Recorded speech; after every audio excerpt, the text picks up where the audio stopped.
Welcome to the Real Journey of the Entrepreneur. The journey of any entrepreneur begins with a decision, then writing down your vision, then the execution of that vision. It is not for the faint of heart. It is for those who understand how powerful your mind is and that you can truly create the life that you deserve. It does require a unique formula that includes belief in yourself, a lot of consistency, connecting with an OG, a lot of tears, missing out on a few events and things, and taking a whole lot of risks that will allow you to see your vision and dream come to pass. This journey of the entrepreneur is from the perspective of a wonderful mother, a business owner, whose goal is to break generational barriers and normalize the process of wealth building and financial wellness through entrepreneurship, all while creating a social and give back along the way. I am sharing this journey with you and invite you to share this process with me. Let's do this together. It's my own, but you have to feel comfortable to own it. Yeah, absolutely. Right? I will always support you. Thank you.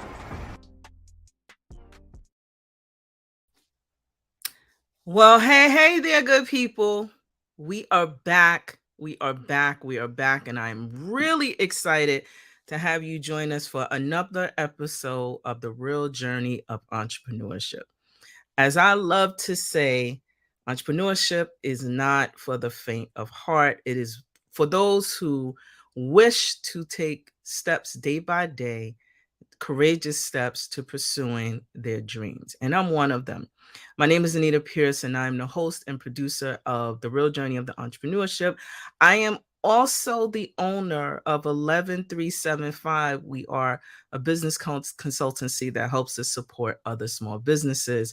I work primarily within the government contracting space, and I also serve as a business coach. And in this space of entrepreneurship, I can tell you for sure, there are ebbs and flows that we go through. There are processes of creating the type of space journey that we want to see. And it's not an overnight thing. Having a business does require having, appropriate systems set up.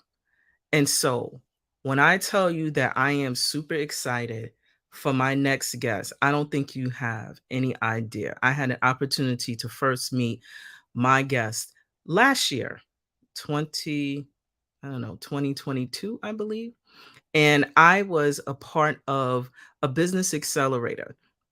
Now, you're probably like, oh, I have some success. Yes, I do have some measurable success within my business, but that does not mean that I do not still need help at certain points of my business. And so I needed support within the space of creating job descriptions to help me to hire the right people within my organization and business, because my business is growing and still I needed support. So I had the good benefit of tapping into someone who is super resourceful.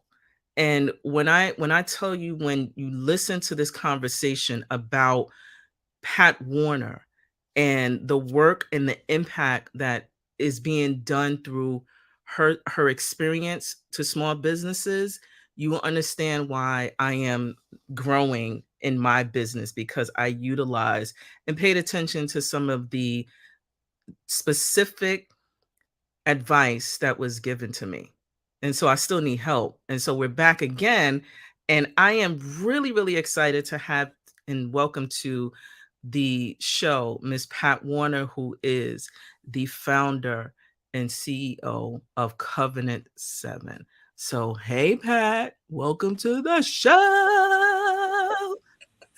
Thank you, Anita. I am super excited. I can't tell you. I listened to your intro and I'm like, is she describing me? Is it me? That's all of us. That is all of us who are honest about the process. I know, it's a pleasure. Listen, we know as much as we know, but we can never know everything. We must always be in a mode to learn. That's very important. Very important. So I always do a botch up job by interviewing like really interviewing or welcoming the guests. I always like our guests to really tell their story. How did you get started? Who is Pat? What is Covenant 7? And do tell, do tell. Okay. Well, I started in 2000, maybe the early 2000s, when I really started thinking about entrepreneurship. I mean, I thought about entrepreneurship before that. I actually had a small business that I had to give up many years Mm, ago that was doing really well, and I had to give it up. And sometimes I look back on it and say, you know what? I wish I had fought harder to keep it, because it wasn't about money, it wasn't about anything like that. It was just about time, and mm, I didn't realize that I should have committed the time, because at those days I figured I wanted to keep my job, and I realize now I should have given up my job. So I didn't do it, and I had to let that business go. Anyway, so into 2003 or so, I was in corporate America, and at that time, I started getting the entrepreneurship itch, where I started saying, I just didn't feel comfortable anymore. I wanted to be out there in the world. I wanted to be as free as a bird. I wanted to be able to make my own decisions. I wanted to help people. I felt like I was locked in. I was in somebody else's business, and I still didn't have the I still didn't. I still wasn't given the opportunity to make decisions. I was the HR director at the time, and I was managing the overall office at the time, but I still wasn't making business decisions. mm, And I felt like a lot of decisions that I saw was being made by the person who was then the vice president, who was running the company it was for a French company at the time. And I realized that a lot of things were being done that it just didn't make sense to me, even in my own naive way at the time as an entrepreneur. But I wasn't that naive, because I do have a degree in business administration, so I have I had some understanding. And then in 2000, so I started working with entrepreneurs. I decided that people wanted to start businesses. It was a time when people were talking about businesses. At least to me, I heard all these rumors with everybody around me talking about starting a business, and I realized in listening to them and speaking to them that they didn't know how to do it. mm-hmm, They wanted to start a business, or they want, and I say, you know what, I could use what I know and help them understand how to plan for their business. So I started out by writing business plans, and I started helping people write their business plans, help them understand what they need to know, how to match their plan with their finances, their projections, and all of that stuff.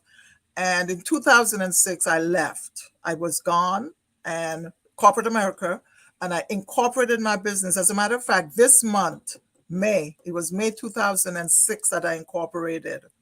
So this month is going to be 17 years that I've been in business. Yeah. And I never, yeah, hey, hooray to me, right? And I never look back. mm, There were good times, there are bad times. As entrepreneurs, we have to deal with that, but we must never give up. So I have never given up. I don't plan to give up. As a matter of fact, I just created some new plans to really push my business, propel my business even further. And that is what I'm currently working on now. But so in 2006, I incorporated, and I started helping businesses. I started writing business plans. I started helping people understand how to manage their human resources, because in corporate America, I was involved in human resources. At one point, I was responsible for 500 employees in 8 states. And so I learned so much. I was certified by Sherham in Virginia as a senior professional in human resources. So I had all this, and it became a part of me, and I loved it because I love people. And so dealing with people and helping people is important to me. I wasn't one of those HR managers that the employees hated. They all came to me, they all spoke to me, they all, if they had a problem, whether with their benefits or whatever, they know they can call me. At one point, one of my managers, the president or vice president, I forgot her title, she was stationed in Fayetteville, Arkansas, in one of the companies I worked for. And she never called me until it was past 6 o'clock, mm, because she knew I was still in the office. Because from 9 to 5, it was just crazy all day long, working with people, taking phone calls, doing this, out in fires. And after 6 o'clock, after 5 o'clock, when everybody was gone, I was able now to get real work done, you Yeah. know, and she knew I was there. So, and then I started training. My first training sessions was with NYC Business Solutions. I got hired by them in, I think, 2002, 2003. And as a matter of fact, I still train with them. So I've been with them all these years.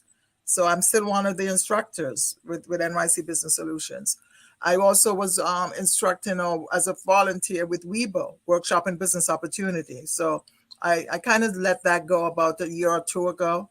But I spent all those years, working with them, working with entrepreneurs, and I loved it, loved it, loved it. So right now, I have my company. I always had my company since 2006. So right now, what I'm trying to do is to grow my business where I could really work more one-on-one with individual entrepreneurs and help them understand that they need to be aware of all areas of their business. You cannot just talk about, I want a marketing plan. You can't just talk about, I need to hire some employees. Yes, talk about them, but as you talk about them and as you think and plan for those things, you also need to think about the other areas of your business that are affected or will be affected by that thing that you're planning. Because as a small business owner, you don't have the privilege of having a department for marketing. You don't have a department for accounting. You don't have a department for HR. You are that glue that holds all of those pieces together.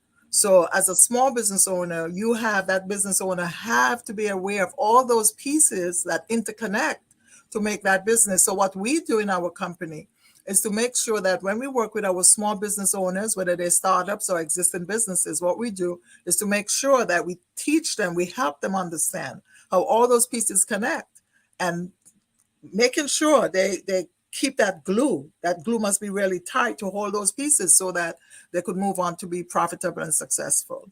In a nutshell, that's what we do. Okay. So I hope you all just heard that phenomenal intro. And we haven't even cut into the meat of who Pat has really helped. Like, I'm one of her, you know, individual businesses that, again, I do have some measurable success. But again, you always need an OG in the game, original guardian, to be able to help you, to support you through this process. And one of the things that you mentioned during your intro was about creating a clear understanding about what it is you're doing, who it is that you're serving, and just really understand your overall operations. Can you elaborate on how important the operations of a small business is in the startup phase? Yeah. Okay. Um, how do I start? A small business owner, someone makes a decision and say, I want to start a business. I think I'm good at whatever. And I want to, let's say I like doing hair. So I'm going to become a hair stylist. I'm going to open a salon. Or I'm a really great cook. I want to open a restaurant. Or I like children. I want to open a daycare center. So we have all of these different things that we can do as entrepreneurs. It's such a wide area for us. We could do whatever we want because that's why we entrepreneurs. We're fearless, right? And we think we take on the world. Where the problem comes in is we get excited about these ideas we have, and then we freeze because we don't understand what we need to do to really garner that success that we need. And success isn't easy. I've been in business for 7 years, and I'm not going to tell anybody that I've garnered the success that I really want, because I know that I have places to grow to. I can see my plan going forward, because as entrepreneurs, we don't stop. I there's I mean, I could talk about me for the next half an hour, but I want to address your question. What I find is when our entrepreneurs say they want to start a business, a lot of times they don't fully understand who their target market is. They think they know. Someone would say to me, I want to sell to women, and women of a certain age. They're 25 to maybe 50 years old. And they make maybe $90,000 a year, right? Right. So they have this in their mind and they're thinking, well, okay, that's the demographics I want to sell to women. So what I always have to tell entrepreneurs is that you just can't just think about that, because there are many women out there who fit that category, but they will never buy from you. Mhm. There's a reason why they will never buy from you, because they're just not your customer for different reasons. So how do you find your target market? So the first thing that you need to do, that entrepreneurs need to do to find their target market, is to know who their direct competitors are. Who are you competing with directly? So who is doing what you do, exactly what you do? And then you know who they're doing it for. Because those people that they're doing it for will fit the profile to a great extent of the people that you want to do it from. Just excuse me, rubbing my nose is itching me. It's fine. So we are human. It's so totally so once you find those people, you find those businesses, you find those people who match the profile, who match most of the profile, then you say, okay, that is where I start. I know my competitors market. I know my competitors target market.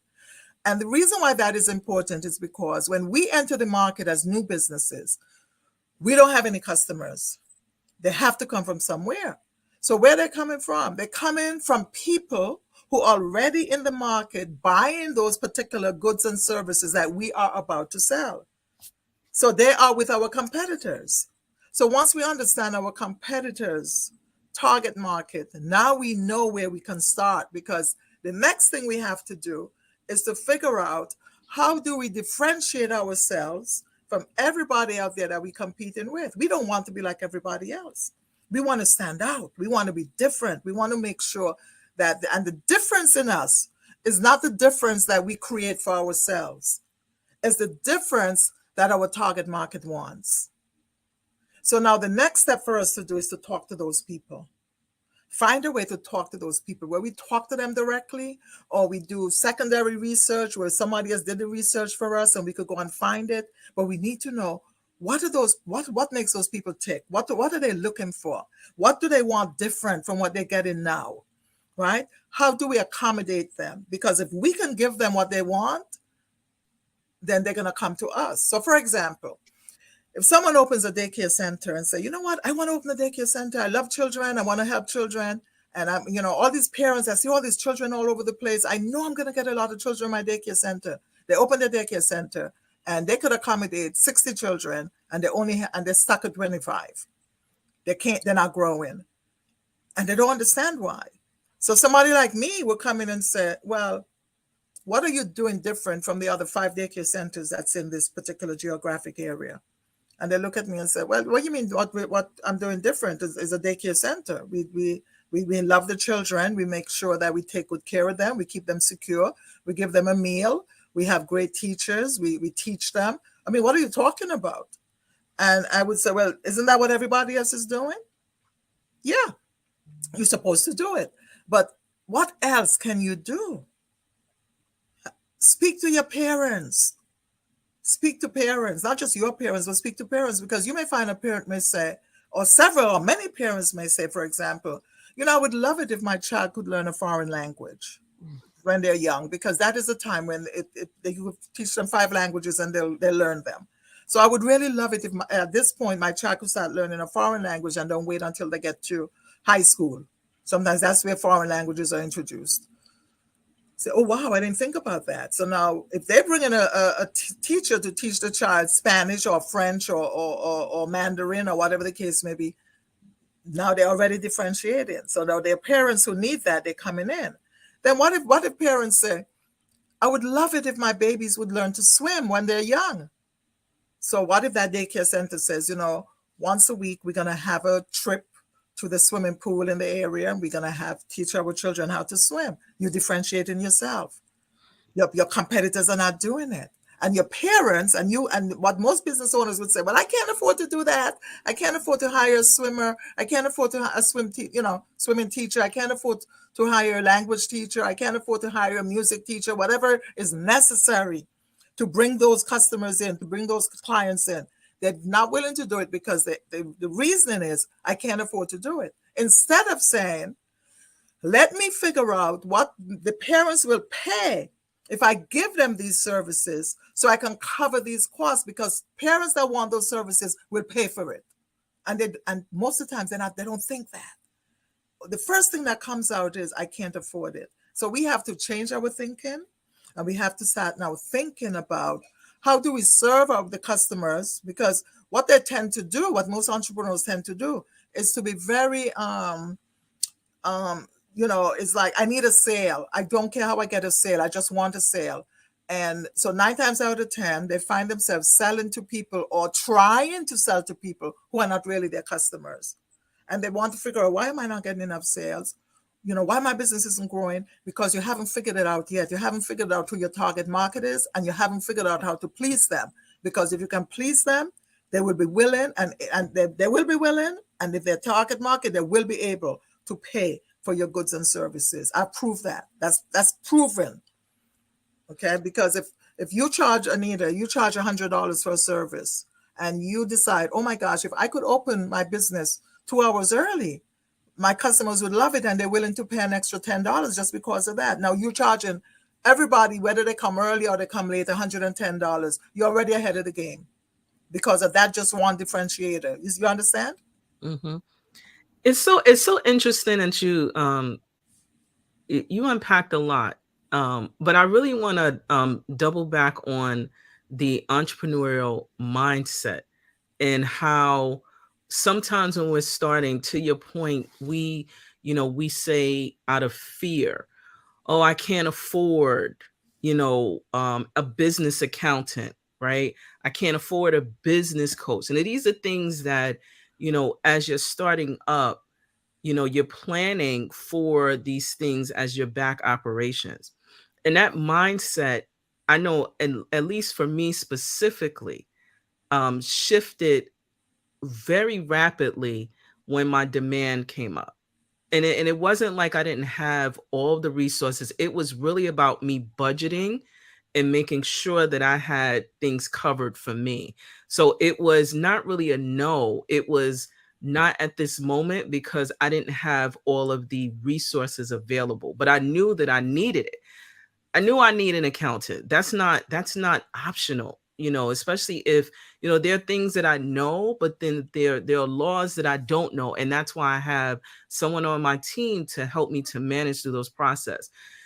Having someone, such as yourself, that taught me and is still teaching a multitude of business owners about, human resources. What is it like to really have a contractor versus an employee?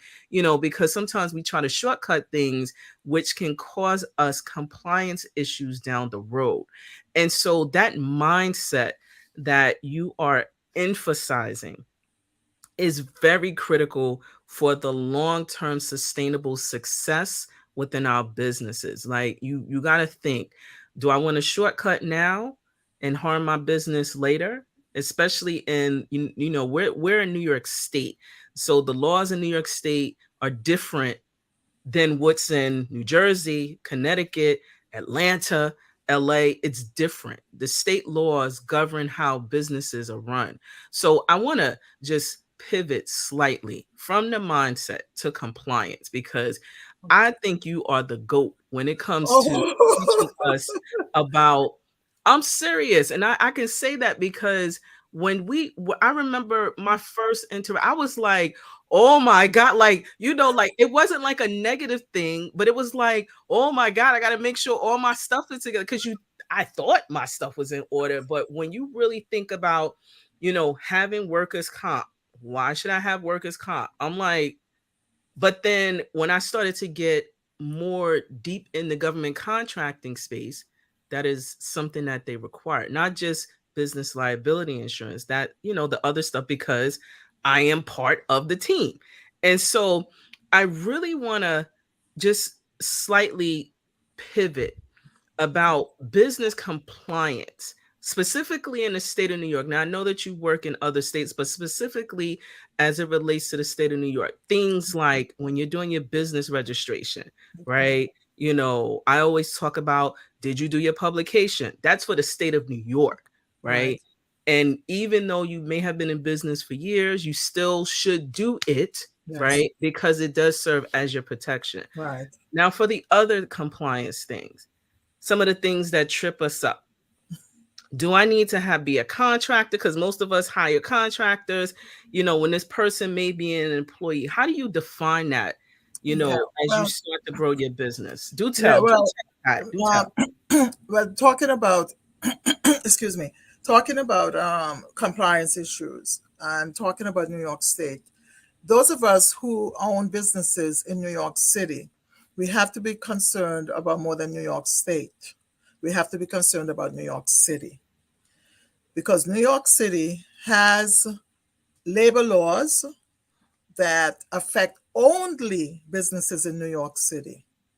If you own a business in Yonkers or in Mount Vernon, those laws do not affect them. But businesses in New York, so we're not only thinking about our state laws, we have to think about our local laws. And some of the people that I work with, when I bring some of these laws up, they say, "Oh my gosh, I didn't know about that. When did that happen?" Okay. Uh, Um, New York State would create a law. For example, New York State has a law of sick leave. They have the sick leave law. I think New York City started it. New York State jumped on the bandwagon, and now so all of New York State employers have to give their employees time for sick leave. New York City took a step further than just say paid sick time. New York City says paid safe and sick time. Okay. So if someone comes to you and say, I'm gonna be late for 2 hours because I have to go to my daughter's school, or I have to take my child to the dentist, or I have to go to court, I'm a witness, or they're entitled to those paid time, they have to be given that time because New York City says paid is safe and sick time. And all of that is included in the law. That's just one example. Okay. So sometimes people are not aware of those things, and we have to be aware. And it's very difficult to keep up with regulation. Regulation is one of the most difficult things that any business can keep up with. I try my best to keep up because of what I do. I try to tell my clients have 360-degree vision when you're a business owner, because you have to know what's going on around you. You can't live in this vacuum and just be there with blinders on and say, okay, I didn't know, I didn't know, I didn't know. Ignorance of the law is no excuse. So you have to figure out as a business owner, how do I stay in compliance? How do I keep this up? Right? So all of these laws that they have, and one of them, which I get that question a lot. Is this person a contractor? Is this person an employee? And many people bring people into their businesses and call them contractors when they're employees. And one of the fastest way for Department of Labor to find you out if you do that is that person that you hired maybe leave you and go work for another business that brings them on as an employee, and then they get let go from that business and they go for unemployment insurance, and New York State asks, who were your last three employers? And they're not going to think about the fact that they work with you as a contractor, because that's not in their brain. They're not, that's not important to them. What's important to them is that they work with you. So they're going to put down the last company they work for. They're going to put you down as the company they work for. You're the employer, and they're going to put down the company before you. And then what New York State is going to do is to go and check the records. And they're going to find out that nothing was paid in from your company for that particular person. I have known at least one business I could think about, and I know there are more than one. There are many businesses, but personally, my brain just went back to one business I know that went out of business because of that. They couldn't keep up with the fines and the penalties that they were charged. It was too much for them, so they had to go out of business. So New York State has a set of rules that determines who is a contractor and who's an employee. They have like 20 different things they look at. I can't think about all of them now, but I could tell you that one of them, for example, is that person who you hire as a contractor they should have their own equipment. They should be able to work on their own time. You should not be telling them when to come to work, what time to take lunch, what time to leave. What else? There's a whole bunch of stuff that people look at and say, well, They work for themselves. Yeah, but whose equipment are they using? Yours. Mm. Do they have their own company?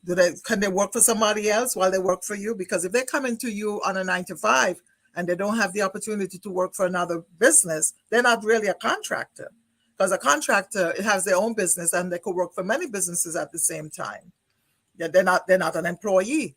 So there's several rules that are out there, and a lot of times, 9 times out of 10, the people that I speak to are breaking those rules. They're hiring people because it's a selfish reason. They don't want to pay payroll taxes. They don't want to pay, and income taxes. They're not paying the income tax because the income tax comes right out of the person's pay. All they have to do is to pay it into the government. But payroll taxes, they don't want to pay because they know that if I take payroll tax out of my employees' pay, I have to match what I send in. So that is a business expense. They don't want to get workers' comp insurance, which they must have because that's a business expense. And that's another thing that they don't realize is that if you have somebody working for you who is you call a contractor and they get hurt on your job doing your work and they do not have workers' comp insurance, you are responsible for all their medical bills. So I tell all my clients, make sure if you have contractors, ask them to get their own workers' comp, or if you cover them, maybe they could find a way to reimburse you for that coverage. But make sure they're covered for workers' comp. So they call these people contractors because they don't want to get workers' comp. They don't want to get disability insurance. They don't want to pay for that. They don't want to pay for paid family leave.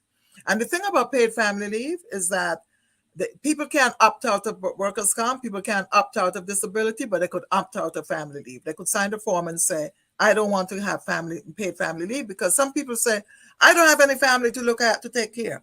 I don't have no children. My parents are dead, or my parents are somewhere else, and I'm not going to be taking care of anybody, because paid family leave is only for the employee to take care of family members. Disability takes care of the employee. So these are all these rules that come up, and businesses cut corners, like you said, because they're always looking at the money. Now, we have been taught to work for money, and I'm trying desperately to train my clients on how to make money work for them. Because if you understand that any money that you invest, any money that you have, you own this money, is your money. And now you're going to use that money to do something. Whatever you use that money for in your business must bring more money in.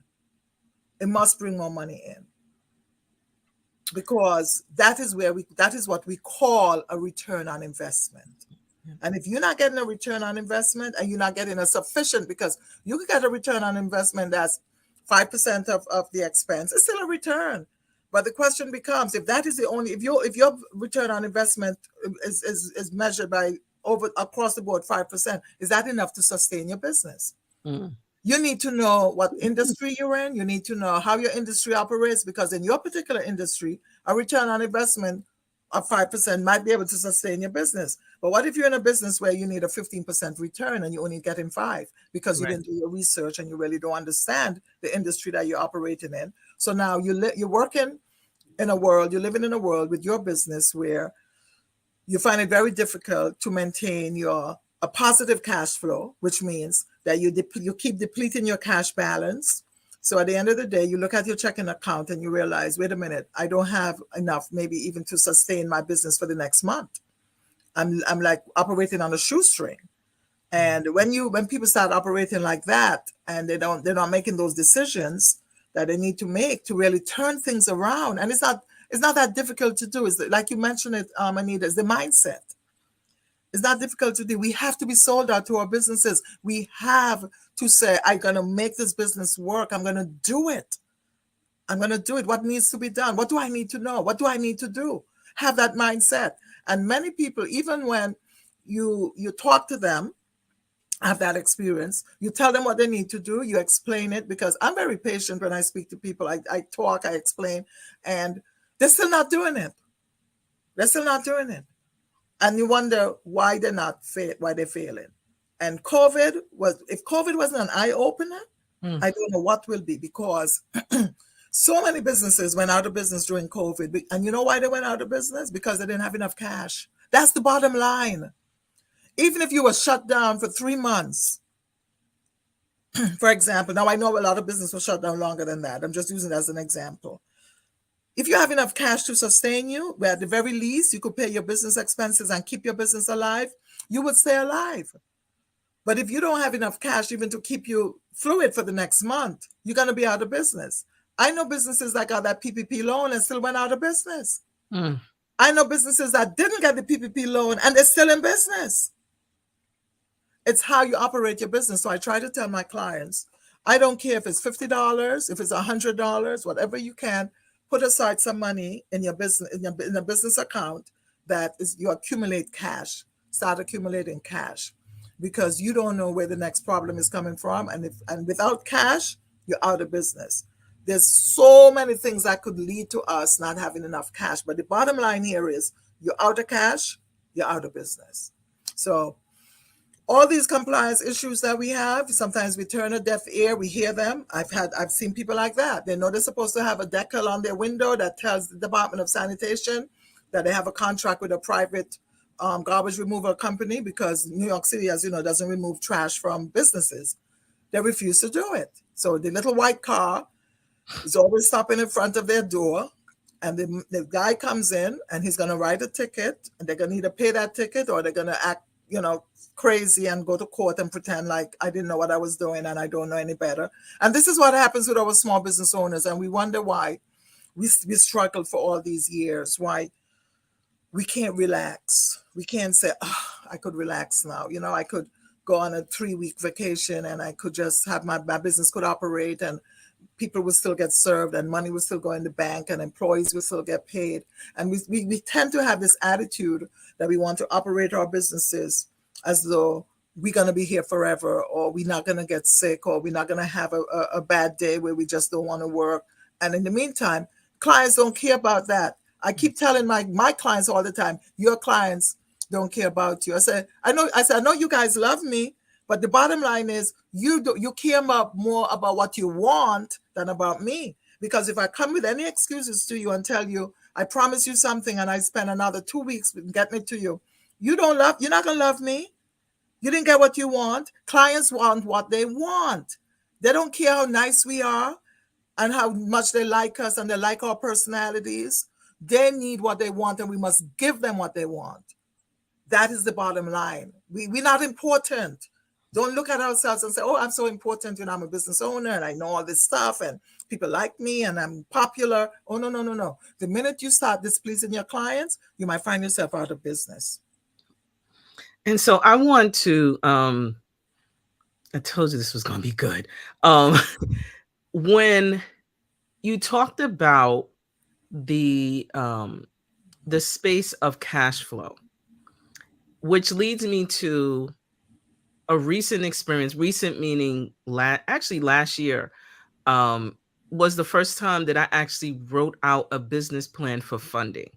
That was the first time. So, all those years self-funded, I didn't take any PPP loans or I was one of those businesses. Not that I didn't want to, I just wasn't prepared, right? Not that I wasn't filing my taxes. I didn't have all the other qualifications that was needed to apply. So yes, last year was my first year to get a line of credit, right? And so based upon, some of the business accelerators, you had to have a map or business plan, right? As to how you're going to use the resources, how are you going to pay it back? What are you projecting? All those things were included in this. But now I went all these years. And when it came to, going specifically for funding, right? I was, I knew what I wanted to do within my business, right? I had an idea. I had some things written down, but that business plan took me to real focus. Would you go and just really unpack, like, what are some of the necessary things that business owners, specifically if you're looking to either understand what you're doing with your business, because that's a blueprint, right? Or when you're going for funding specifically, whether it's a line of credit or a long-term loan. Would you mind elaborating on that? Because I know it's your specialty. Yeah. Well, I meet a lot of business owners who say I never wrote a business plan, right? And I'm in business, and it's okay. I'm not, you're not going to be my enemy because you didn't write a business plan. Everybody, everybody do what they think is best for them. But what happens to us in the long run is that there's always a price we pay. Mm, People say the first law of physics is every action brings a reaction. mm, So when I think about business planning, I think business planning is crucial. I remember I used to get really upset back in the day when I used to hear people say you could write your business plan on a napkin. no. I heard people say that. They said business plan is not important, it's not necessary. You could write. I remember that. And I'm sure people may be listening who say, yeah, I've heard people say that. Maybe not the younger ones so much because I'm a little bit older. But there was a time when people would say, you don't need a business plan. But you see, those were those, and most of the time they were older men, like people who were older in corporate America and stuff. They're not corporate America, well, corporate America, because some of them, they didn't own the company, they were just working there in the company, and they looked at it, they didn't understand anyway. When I look back on it now in hindsight, so the reason why people would say they don't need a business plan back in the day, right, is because I remember back in the day you could walk into a bank, like my father's generation, and maybe even some of my generation might be a little older than me, but then still that same generation, and they could walk into a bank and get money with a handshake. Walk into a bank, you have an account in the bank, the banker knows but you put your money there every time you get paid or whenever you get money from whatever you're doing, and they know you, they trust you, that you've been there for a number of years, and you say, Mr. Banker, I need $25,000. I need a loan for $25,000. I want to do X, Y, and Z. Mr. Banker says, sure. Let's just talk about some things here. Of course, this is the money you bring in, and maybe, what kind of your expenses you are, what kind of money you have left over. We want to make sure you could pay the loan back and whatever. And it's a handshake. You sign the document and you're out of there. Nobody was asking you for a business plan. Mm, America changed. The economy started changing. Things started happening. There was America. Well, way before even understood this, I have to go back in history to understand when America's currency was no longer backed by gold. America backed its currency by its government. They trusted the people in government to pay its debts. So it was no longer backed by gold. And then we have all these changes now when the stock market is sliding up and down. We had depressions and recessions, and who knows what we have now. They don't want to say it's a depression. They say it's a recession. Some people don't want to even call it a recession. But all of these things that happen in our economy over time, and people could go back now and look at certain periods of time when things were started happening in the economy, and people who were lending money now just realize they can't take these risks. They can't take these risks of just shaking somebody's hand. People now have to prove to them, this is what I want the money for. This is how I'm going to do it. And this is the plan. And I'm going to prove to you with this plan what I know. I'm going to tell you, I know my industry. I understand my industry. I also understand my competitors. I'm going to prove it to you. These are the strategies I'm going to use to do it. These are the resources I'm going to make sure I have to create this business and make sure this business is successful, that I could repay the loan. So banks and non-traditional lenders have been for a long time now asking entrepreneurs and business owners, if you want us to write a check for you, you have to give us a business plan. So I found that many people who never had a business plan, just like how you use yourself an example, say, okay, I need money now, I need a plan. And this is what's been happening. And then you find out too that once you wrote that plan, sometimes your mindset changed a little bit about how you even operate in your business, because you realize, oh my gosh, I never really saw it that way. And the consistency that I get from having a business plan is totally different from when I didn't have a business plan. mm-hmm. Because when I don't have a business plan, I make a decision on the fly. I'm all over the place. Sometimes I'm not even basing it on research. I have no idea what happened with my competition, which is my industry, and I'm making these decisions. I'm not thinking the fact that I'm in New York City and not in Fayetteville, Arkansas, where even though I'm in the same industry, things could be a bit slightly different. So all of these things that happen, and when you write a business plan, you're really focusing in on the business, and you're focusing also on what that business owner wants. Because I can have a restaurant and you can have a restaurant, but our business plans are totally different. There are things that are similar because we all want to make money. But the strategies, maybe the food we serve, maybe the clients we have, totally different. We're going about things totally different, even though we're serving the same type of food, right? And then our restaurant might be a little bit different as well. All restaurants are not created equal. There are many restaurants that don't pay attention, and I'm going on a tangent here. They don't pay attention to simple things like serving sizes, like the bigger restaurants do. Everything that comes out of there is measured and weighed, and they get it, and yours is not bigger than mine. This is what everybody gets, right? And now we have these smaller business owners who just eye it. And you may get an extra 2 ounces of rice, and this one may get an extra piece of chicken, and this one may get a little bit more salad, and this one may get an extra plantain or whatever. And there's no consistency across the board. And people don't realize that in some of our businesses, all of our businesses, we must have consistency. I once had a bakery client, and I said to this person, do you know how many loaves of bread you get from a 50-pound bag of flour? She Hmm. didn't know. And she made the excuse about her baker can't read. I said, what does that have to do with anything? He knows how to measure, right? He's baking. He knows how much water, he knows how much whatever his salt, he knows whatever he's putting in the dough, he knows. So, and of course, she ended up losing her business, but somebody took it over, a family member took it over, and the business is doing okay. But this is the things that we go through as business owners, and I'm of the mindset that I'm not in this in my business for me to become rich. I want to be comfortable with my life. I want to be able to maintain a comfortable lifestyle. I want to be able to keep my business going. I'm not in here for me to accumulate treasures and to look at a big bank accounts growing and growing and growing. That's not what I'm doing in my business. So if I could help, if there's 1 million people out there that need my help and I only get 1,000, I'm okay. I'm not stressing, because if that 1,000 people fully understand that they need the help, they know they can be more profitable with the help.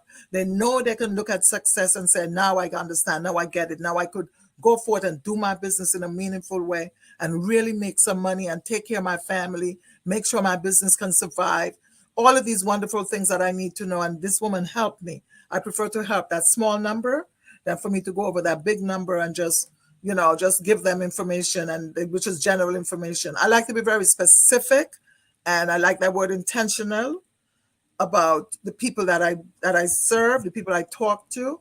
I'm not going to talk to you the same way I talk to somebody else, because their needs might be different from yours.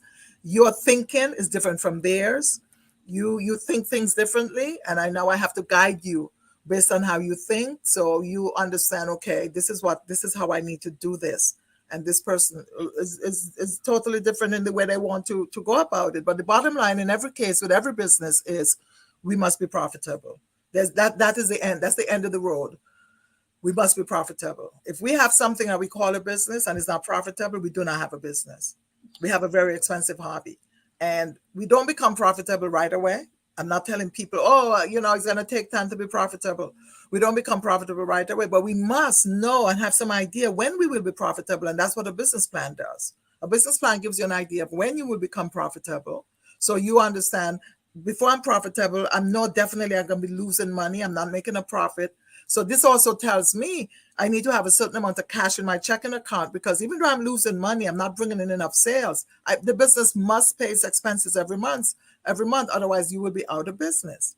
If you don't have operational expenses or overhead expenses, you don't have a business. So people who say, and people say, I'm not going to be profitable for the next 2 or 3 years. I just started my business. Well, who wrote that book? I want to burn it. And I'll tell you why. Because every business is different. Mhm. I have clients who were profitable in the first month.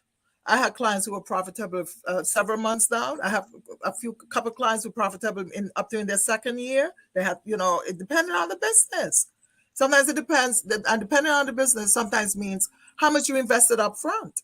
If somebody invested $300,000 to start a trucking company, they may Mhm. not be profitable until they get to their second year, right? Somebody who invested $50,000 to start a company, they could be profitable maybe in their first year. I had a client who was profitable. One client I could think about him. There were more than him, but he was so excited that he called me. I would say, "What's going on? What happened?" He was so excited he could barely talk. He said, "I made a profit. I made a profit." First month he made, but you know what? He did all the right things. And some people may say, "Well, I can't afford to do that." But he found he was a baker. He had a bakery. He was the first New Yorker to win Cupcake Wars Mm. on the Food Network. So he had some things going for him. He also hired a PR person and put himself on every morning show in New York City. So he did some things right, and he made those investments. He didn't have a lot of money, but he was able to get funding from family members and people like that to pay that PR person. And he made those decisions and those sacrifices. So when he opened up, people were salivating. They couldn't wait to get his cupcakes and cookies and stuff like that. So we have to understand, what are we doing and who we doing it for? And are we going to sit back and say, everybody tells me I'm good at this. I know I'm good at this. I know there's a lot of people out there that need this service. All I have to do is to open my business and it's going to be okay. No, it's not going to be okay. You have to go out there and prove your value. Prove your value to those people. Because guess what? When you shop, Anita, you have to have an emotional attachment to anything you're going to give your money or your credit card over for. The same thing with our clients. Even though we services, we're not products, but when they have to be emotionally attached to say, I'm going to pay this woman $1,000 or $300 or whatever for this thing. They have to be emotionally attached. So we have to find a way to get to the emotions of our clients and customers. That's how it works. Robots won't buy from us because they can't eat and they can't, all of these things they can't do. People are still doing those things, right? So we have to deal with the emotions a lot. And sometimes we forget about that human part of business, those emotions, right? So I'm excited. I'm excited. I'm excited to have you because I am going to be sharing just a recap because this was such a gem, right? And when you again when you find an OG, and I'm not calling you old, it's an original guardian who has a wealth of experience. You want to make sure that you are capturing some of the things that was mentioned during this fruitful conversation. And so one of the things that came up early on is never give up, right? Entrepreneurs are fearless. Success is not easy, but key thing, you have to understand your target market, understand who your competitors are so that you can figure out how to sell to your target market. Find out how to talk to your potential clients, and as Pat mentioned consistently throughout this talk, adjust your mindset.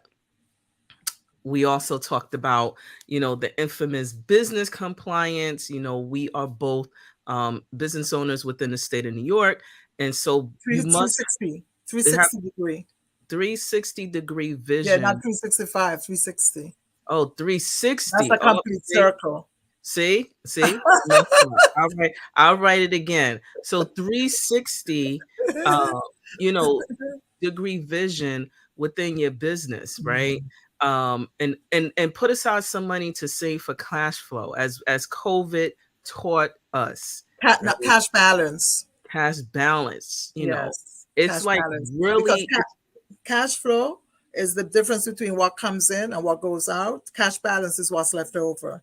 see, that's why So I'm so typing too fast. See? you make sure you put your whatever money comes in through your cash flow. Try to save a little teeny bit for cash balance, but sometimes it's difficult. I'm not going to say it's easy. Businesses are struggling, especially now. But whatever you could squirrel away, just try to put that aside sometimes. Yeah.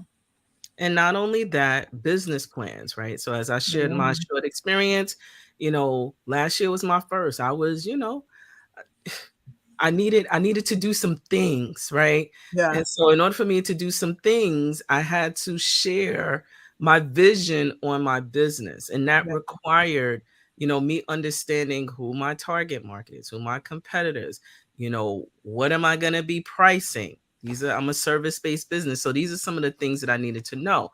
Mhm. But the other key thing is that we have to be focused on what our client needs are, right? And Right. in order for us to have this and to know this, a business plan provides you an opportunity to see when you will be profitable. And it could be next month, it could be 2 months, it could be a year from now, depending on the type of businesses you are. So having a plan, there's this saying, if you fail to plan, you plan to fail. That's true in Yep. business. Mhm. We don't have all of, the unknowns, but as we are being guided by this map, it becomes critically important for us to write it down and make it plain. Write it down, make it plain so that we're able to see the next steps where we're going.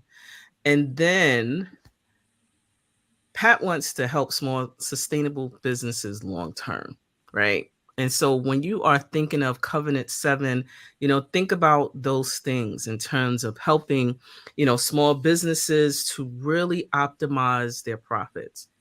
Think of Covenant 7. And so, Pat, before we wrap up, right? Part of what I call the additional joys of this show is to do a few rapid fire questions. One word, first thing that comes to your mind. So let me know when you're ready. I'm ready. I think I am. All right. So, ice cream or smoothie? Ice cream, Heels or sneakers? sneakers,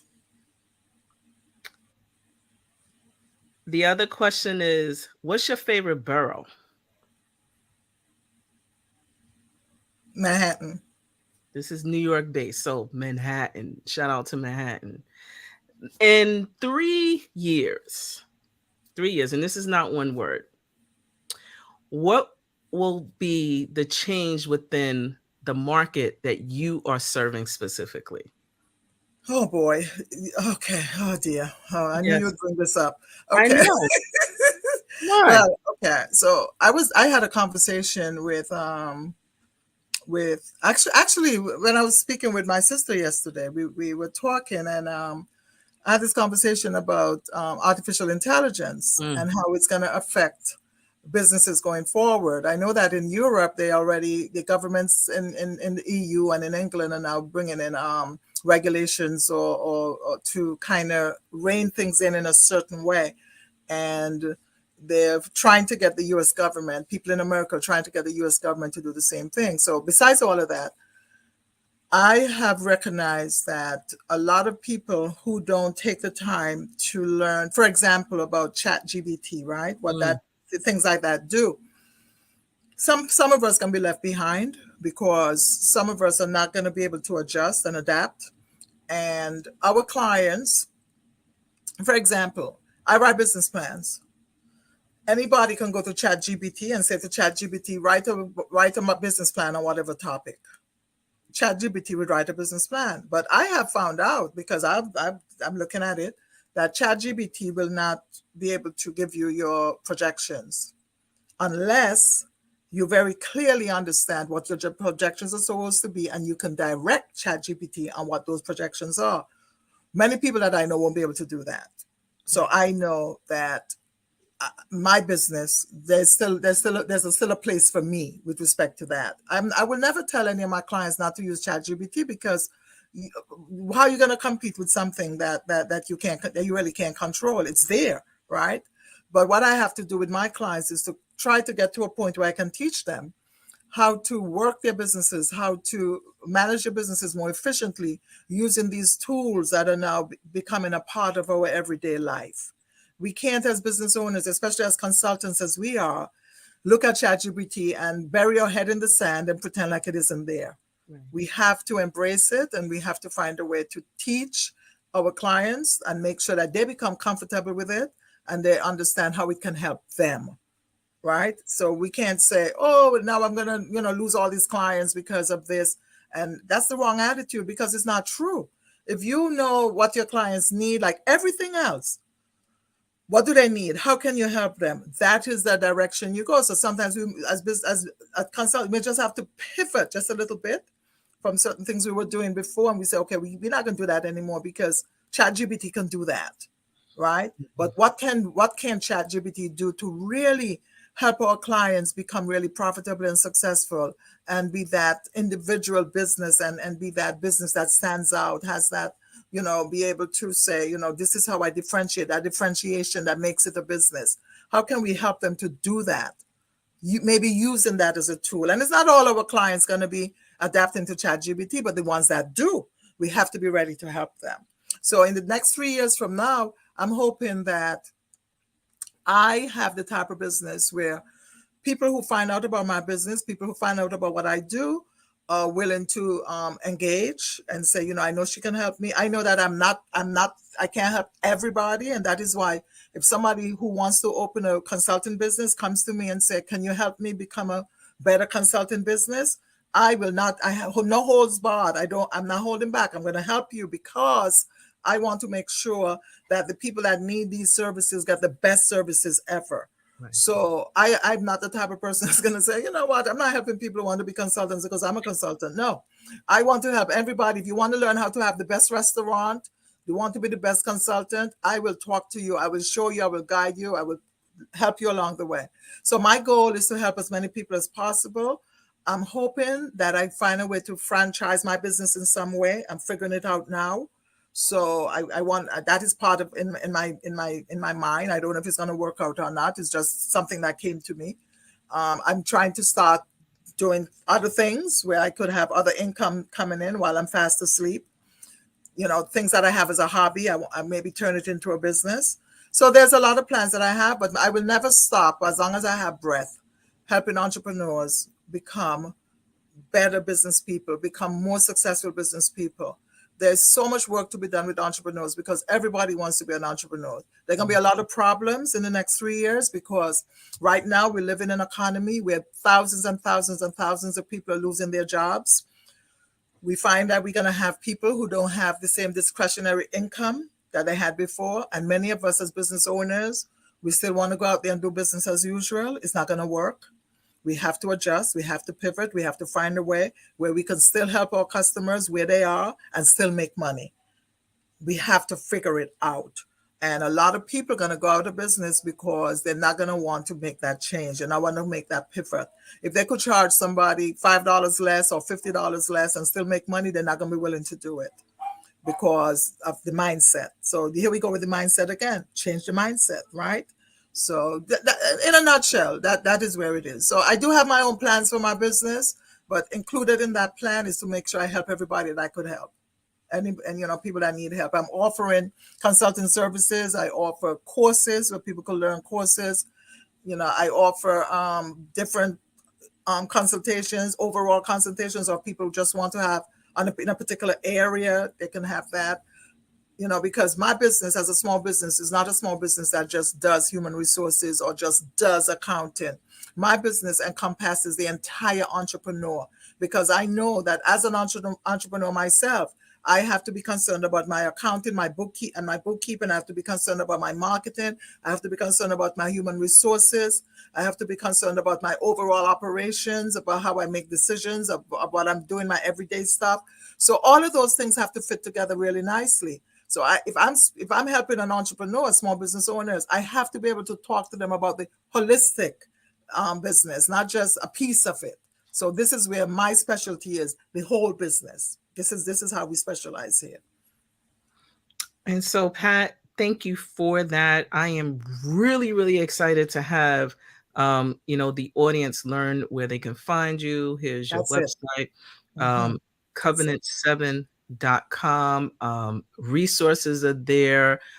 Bookings, if you want to book Pat, please do. You will not regret it.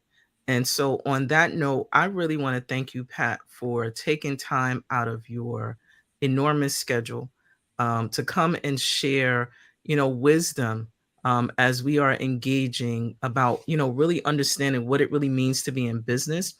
I absolutely would be joyful if you come back to share more because your depth is not, you know, this was just like probably that much. that I'm much. flattered. I really am flattered. I'm so humbled. I really thank you so much for having me. And I certainly, it will be a pleasure for me to come back. Certainly Yeah, will be. I definitely want to, just have us unpack, other topics that you're very well versed in. So I'm very grateful, and look forward to, working with you in other ventures, but definitely having you back on the show to share your experience with our folks. So Thank you. I'm sending you virtual kisses. Mm. Ah, thank you. I received them. Thank you. Thank Thank you you. so much. And again, if you are looking to do business with Pat and her team, there you have it. Very, very knowledgeable in the ways that we should be for the whole entrepreneur. So, Pat, I'm going to say a virtual bye Bye bye. bye. So yes, I am super, super, super excited. Pat, as we discuss, want to just reshare this. Never give up. We are fearless as entrepreneurs, but throughout that space, we need to understand who our target market is. And so I am really grateful. See, I have OGs in my life, and no, they're not OGs, but they are a really original guardians where they have a wealth of experience that I am able to tap in. Again, as we are engaging in this space of really growing and develop as an entrepreneur, iron sharpens iron. And so when you have someone who has the experience to be able to tell you what to do, when they're taking time out of their schedule, take their advice and do it. don't waste time in being profitable within your business. So, on that note, I want to thank you so much for taking time for joining us today. Please do not forget to like, share the show 11375. Also, you're looking for us, boom, there you have it. 718-691-8966 or info@11375.com. Please do not forget to like, share, follow us. We are on Instagram, Facebook, TikTok, Twitter. I have some folks that believe that I need to be on Twitter. That gives me different exposure. I am not dancing there, but you will find some information about how to be successful, specifically within the government contracting space. So do not hesitate to reach out to us. On that note, I want to say to you, thank you for joining the Real Journey of the Entrepreneurship. Welcome to 11375. My name is Anita Pierce, and I am the owner of a New York-based MWBE certified business consultancy. We focus on business education for startups, and we also connect mid-sized companies, corporations, community-based organizations, and government agencies to foster affordable solutions that will allow your business to flourish. We elevate the awareness of our communities with regards to financial, mental, and also economic wellness. Some of our services include project management, training and facilitation, stakeholder engagement, and also advocacy within the business community. If you're interested in some of our services or all of them, please do not hesitate to reach out to us. We're on all of the social platforms at 11375, or you can check us out at our website at 11375.com. We look forward to supporting you and your business goals. This week I have been dealing with the role that I play as a leader, manager, business owner. And something that came up frequently, specifically this week, deals with the fact of how we treat the people that partner or choose to work with our business. And every day there is always a choice to uplift or a choice to bring down. And that choice is daily. Do I minimize the people that are helping to grow my vision, my dream, Or do I provide a space where we are growing and developing together? It's not easy. Every day is a choice.